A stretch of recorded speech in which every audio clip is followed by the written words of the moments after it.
15 ऑक्टोबरला मतदान आहे महाराष्ट्र विधानसभेसाठी आणि मिशन 144+ या विषयावर मी या सगळ्यांशी बोलणार आहे। ठाण्यात मी आहे, ठाण्यामध्ये 4 मतदारसंघ आहे। या निवडणुकांमध्ये कुठला फॅक्टर चालणार आहे, या निवडणुकांमध्ये लोकांची मानसिकता काय असेल, मतदान कुठल्या मुद्द्यांवर आहे, या सर्व विषयावर मी ठाण्याच्या दिग्गजांशी बोलणार आहे। निरंजन डावखरे राष्ट्रवादी काँग्रेसचे आमदार इथे आहेत, त्याचबरोबर नारायण पवार काँग्रेसचे नगरसेवक या चर्चेत सहभागी होतात। निलेश चव्हाण शहर अध्यक्ष महाराष्ट्र नवनिर्माण सेनेचे या चर्चेत सहभागी होतात। संदीप लेले भाजपचे नेते या चर्चेत सहभागी होतात। त्याचबरोबर RTI ॲक्टिव्हिस्ट यंग इन्स्पिरेटर जे तरुण आहेत ते या चर्चेत सहभागी होतील। तनिष्का महिला वर्ग या चर्चेत सहभागी होणार आहेत। या निवडणुकांमध्ये म्हणजे 144+ करताना सगळ्यात मोठा मुद्दा असणार आहे की लोकसभेमध्ये जे झालं ते विधानसभेमध्ये होणार आहे का। सर्वात पहिल्यांदा मी जाणार निरंजन डावखरे यांच्याकडे। लोकसभेत आघाडीचं पानिपत झालेलं आहे, विधानसभेमध्ये काय होईल वाटतं? मोदींची लाट चालेल? नाही, लोकसभेमध्ये जे झालं लाट ही एखादीच येते, त्याच्यानंतर परत येऊ शकणार नाही। निश्चितपणे लोक यावेळेस वेगळा विचार करतील आणि आपण येत्या बाय इलेक्शनमध्ये बघितलं होतं की काय निकाल प्रत्येक राज्यांमध्ये झालेला आहे लोकसभेसाठी आणि विधानसभेसाठी।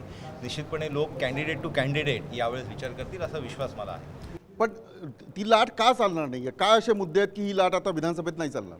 मी तुम्हाला सांगितल्याप्रमाणे एकतर प्रचाराला दिवस फार कमी राहत आहेत, त्याचबरोबर यावेळेसचा प्रचार आणि यावेळेसची मदार ही प्रत्येक पक्षाने जो उमेदवार देतील त्या उमेदवारावरच हा मदार राहील आणि कॅन्डिडेट टू कॅन्डिडेट प्रत्येक मतदारसंघामध्ये हा विषय महत्त्वाचा राहील। तर मला हे सांगा की जे लोकसभेत झालं ते होणार नाही असं? सर्वप्रथम मी पूर्वेश सरनाईक, तुम्ही माझं नाव घेणार पूर्वेश सरनाईक युवा सेनेचे नेते, चला नाव घेतलं। मी एवढं सांगायचं आहे की जो आता तुम्ही बोललात की जो मोदी फॅक्टर होता आणि त्या मोदी फॅक्टरच्या भरोश्यावर आज भारतीय जनता पक्ष आणि शिवसेना महायुती जी आहे ती आज दिल्लीवर राज्य करते।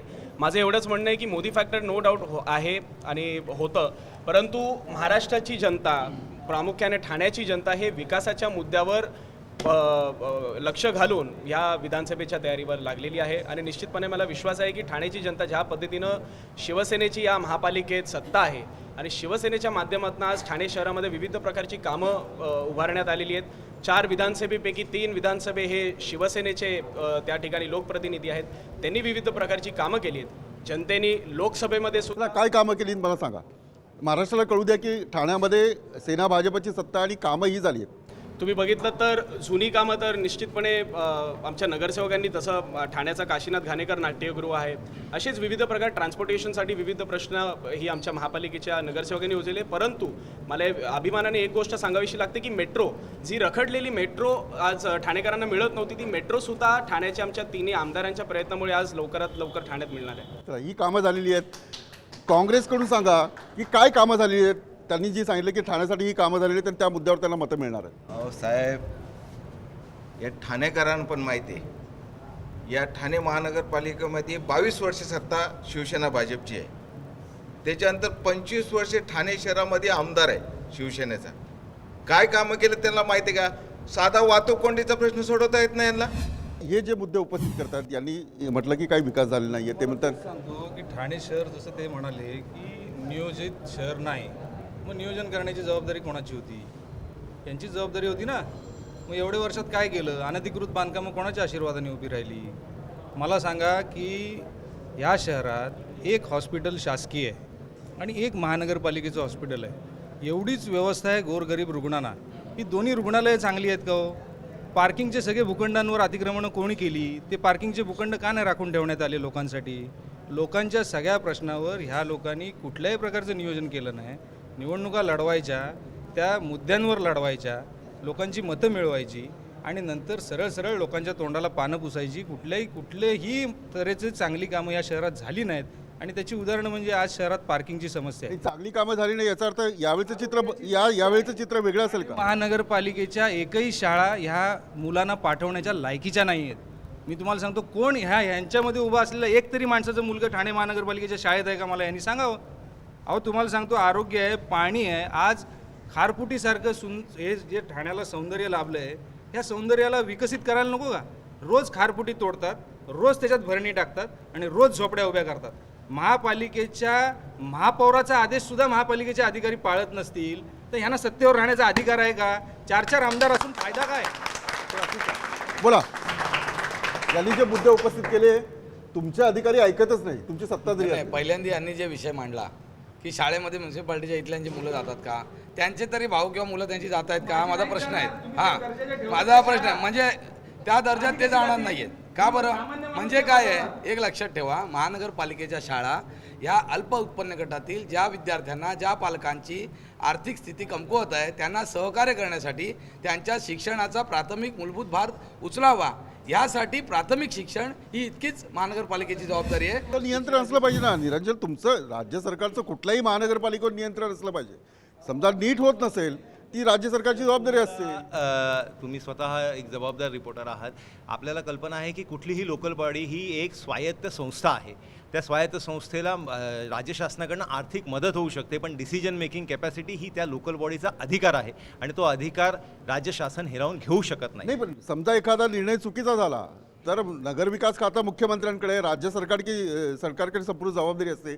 आयुक्ताला परत बोलू शकतात मुख्यमंत्री, सरकार बोलू शकतं. त्याला तुम्ही जी महानगरपालिका आहे त्याच्यावर तुम्ही बॅन आणू शकता सरकार, असे नियम आहेत. जर नीट होत नसेल तर नियंत्रण ठेवण्याचा अधिकार राज्य सरकारला आहे. बोलू मी याच्यामध्ये निर्णय घेण्याचा अधिकार किंवा त्यांना रोखण्याचा अधिकार निश्चितपणे राज्य शासनाचा असेल, पण ते महत्त्वाचे निर्णय किंवा जे मूलभूत सुविधांचा प्रश्न आहे त्या संदर्भात असू शकतो. ज्या ठिकाणी जर थोडंसं कामकाज, रेग्युलर कामकाज लेथार्जिक चालू असेल त्याच्यामध्ये महानगरपालिकेच्या कामकाजामध्ये राज्य शासन इंटरव्हीन करू शकत नाही. जर एखादा बॅन आणायचा आपण एवढं सोप्यारित्या म्हणतो तर जर केंद्राच्या निर्णयाच्या माध्यमाने राज्य शासनाच्या कामावर बॅन आणला हे चालेल का? हे त्यांचा अधिकार हिरावून घेण्यासारखं होऊ शकत नाही का? मग ते इमर्जन्सीसारखा आपण लादतोय.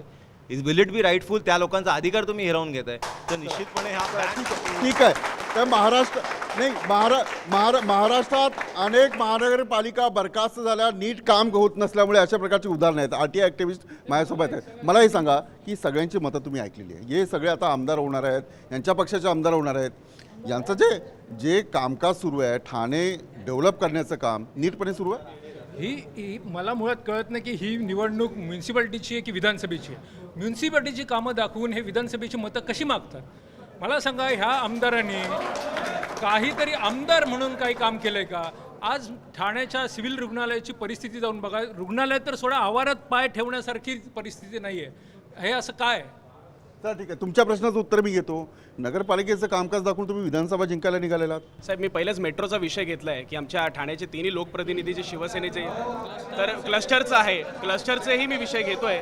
पुढे जाऊन तुम्ही जर बघितलं, ठीक आहे, त्यांचे मुद्दे ते तुम्ही मांडतायत. पुढचंही जर ऐकलं तर क्लस्टर डेव्हलपमेंटसाठी, क्लस्टर योजनासाठी सुद्धा माननीय एकनाथ शिंदे साहेब, राजन विचारे साहेब आणि प्रताप सरनाईक साहेब हे तिघही भांडत होते आणि त्यांनी त्यालाही एक ग्रीन सिग्नल मिळून दिलेलं आहे. हे ठीक आहे, हे सगळी प्रश्न झाली, परंतु आज घोडबंदर रोडला आज STPचा प्रोजेक्ट फार मोठा प्रोजेक्ट आहे. एज्युकेशनल हबचा प्रोजेक्ट हा खूप मोठा प्रोजेक्ट आहे. आमच्यासारख्या विद्यार्थ्यांना खेळण्यासाठी ही मैदानं सुद्धा मोठ्या प्रमाणावर उपलब्ध करून देण्याचं काम शिवसेना आणि भारतीय जनता पक्ष करत आहे.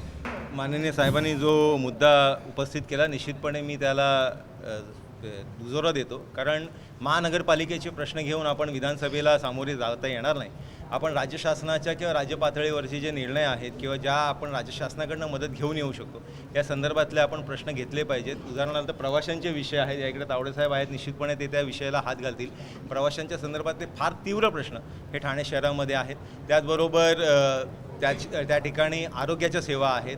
भूखंडाचा आता या इकडे विषय झाला की खेळांसाठी बरेचसे भूखंड अजूनही आरक्षित असतानाही त्यांचा विकास होणं हे त्याप्रमाणे महत्त्वाचं आहे.